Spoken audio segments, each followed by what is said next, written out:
trustees, parents, friends, family, and of course, the Brenau class of 2015. Sir, you cheer.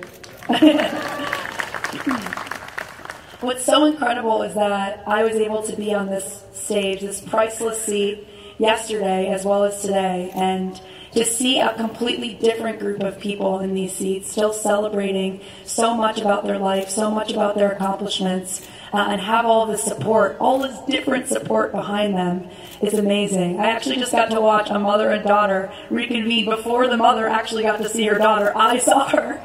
So it was so beautiful, and I was crying hysterically up here. So thank you so much for coming back and supporting your mother. So beautiful. I'm so excited to be in Georgia today, speaking today, as Georgia has a significant meaning to me. 4 years ago, I came to visit Gainesville for the first time to visit my best friend, Robert, and we went to church. During this session with him and his family, there was a sermon all about the difference between crowd versus community, which had a significant impact on my life. A crowd can be easily swayed. A crowd can be easily deterred. A crowd overcomes the individual. It consumes individuals to sometimes make decisions they don't necessarily even know why they are making. But a community, on the other hand, fosters individuals' passions, talent, and supports independent thinkers by bringing them together for a bigger picture idea. What we have here today at Brenau is a community. A community of strong, powerful, diverse individuals who are going to go out in the world and make it better in your own unique ways. Today I want to share my story and how I worked my way to get to this very stage, invited into this very community, and how I believe that no matter where you go, or what you have been faced with, or will be faced with, knowing yourself and standing up for what you believe in will always set you apart from the crowd and create a space of community. I have been building community since I was 3. I guess I was an overachiever because 3 seems a bit ambitious, I know. I would wake up every single morning in my diaper and, as my mother recounts, line up my stuffed animals on the stairs with such fervor no one could stop me. I would march up and down making sure they were all comfortable in their positions, and I would take my seat at my green hippo piano and I would start my performance. I'm sure a lot of you have kids, so you can relate to this. There I would sing with my biggest and best voice, "Party for friends, this is my party for friends," over and over again, until the only people that wanted to keep hearing me sing were my stuffed animals who had sewn on ears that couldn't hear. I did this every single day for an entire year, which I think is a critical lens into who I am at my very core. Someone who believes in the value of building a community of diverse, unique ways of thinking.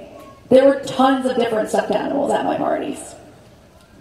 As someone who values the importance of a diverse group of ideas, I crowdsourced this speech a bit.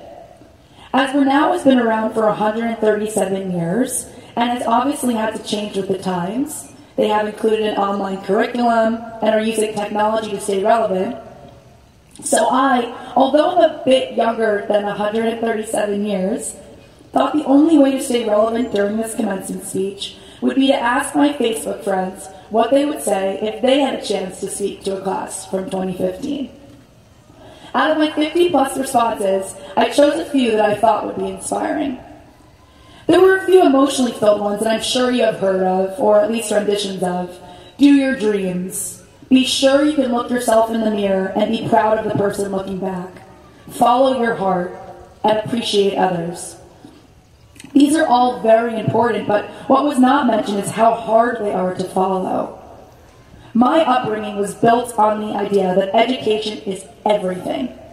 There was no other option than to get A's in my household, although my incessant 7 hours a night on the phone got in the way of this my freshman and sophomore year of high school. Not a cell phone, a real phone with a cord.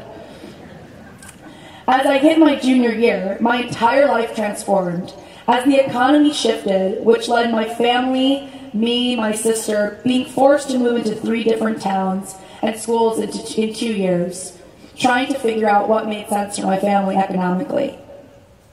I found myself in 2 different high schools during my junior year, being bullied for being the new girl, not having the social resources I just had a few months before in my old town, and realizing that if I wanted to get ahead in life, I would have to work really hard to do it, because no one was going to hand me a chunk of money and say, here is your future. It was shocking. I wasn't in the mindset of follow my dreams. I was in the mindset of get paid so you can keep going.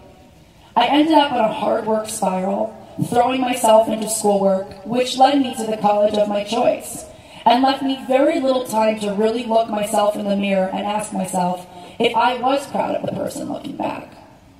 In fact, I didn't even have time to look back at myself because I was too busy looking forward. I was looking so far forward, so I didn't have to look back. I didn't want to look back in fear or regret, and so I was driven by fear to look into my future.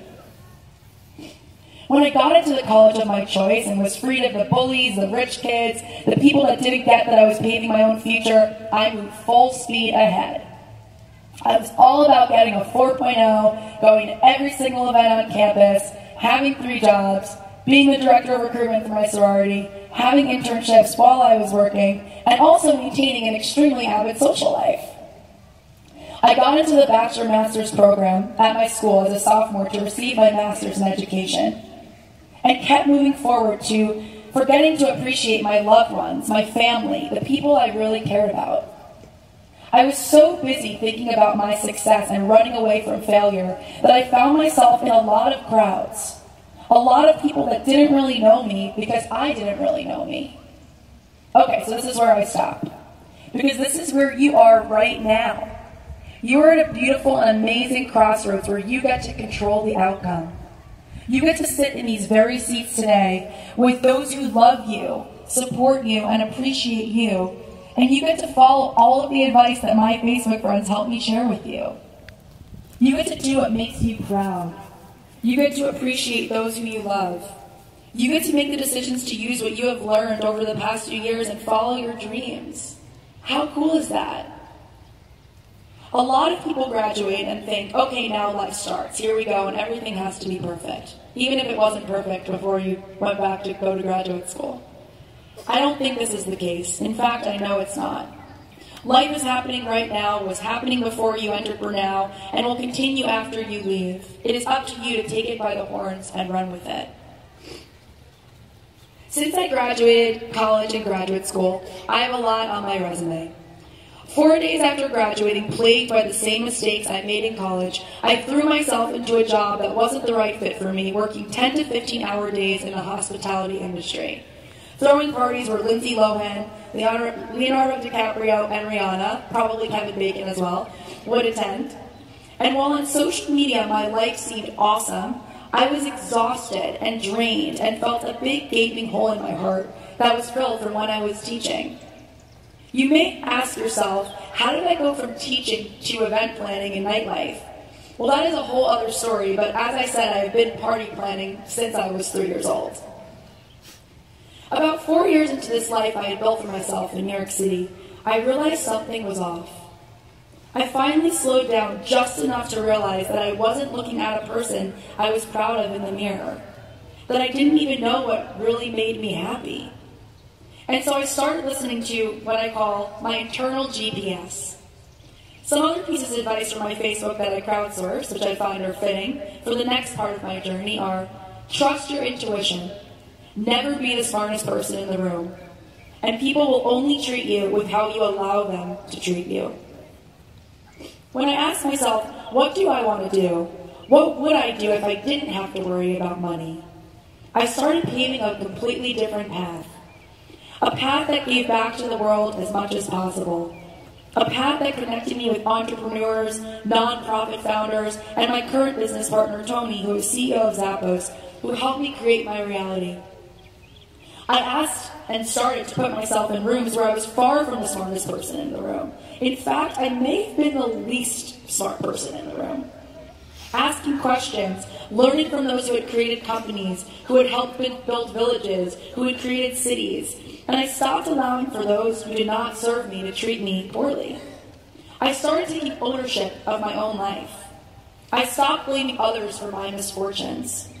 I started to turn my finger around on myself and realized I had the power to make a difference, not only in the world, but in my own world.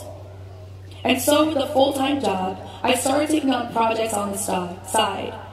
I started volunteering with nonprofits.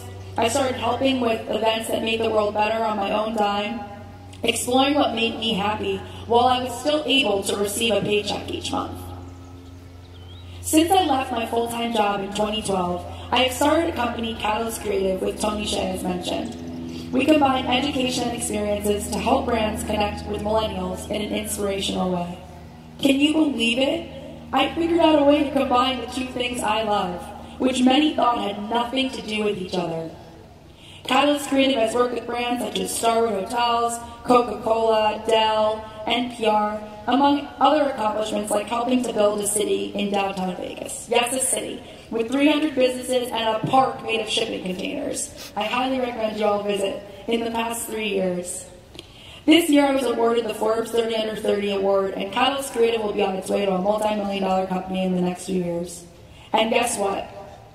It never feels like enough. Because it's not what you accomplish, but who you are that makes you feel enough. It's making sure to call your grandma every week and tell your parents how much you love them. It's valuing your relationships with your loved ones, your best friends. It's making sure that you are doing what you believe in, not only for you, but for the world, and that you are applying yourself fully to be your best self. My two last crowdsourced pieces of advice are as follows. The same people that call you stubborn now will be the same ones that call you visionary once your dreams are realized. Don't get sidelined by insults or compliments. Stay focused on your goals.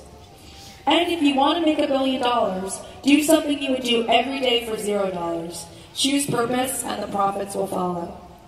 Well, you will not be able to please everyone around you. I promise you, you won't. I tried. You have to do what you love, in life and work. You have to believe in yourself, and you most importantly have to surround yourself with a community of learners, visionaries, and smart people, as you already all have done today at Brenau, to help move not only you, but the world forward. Thank you.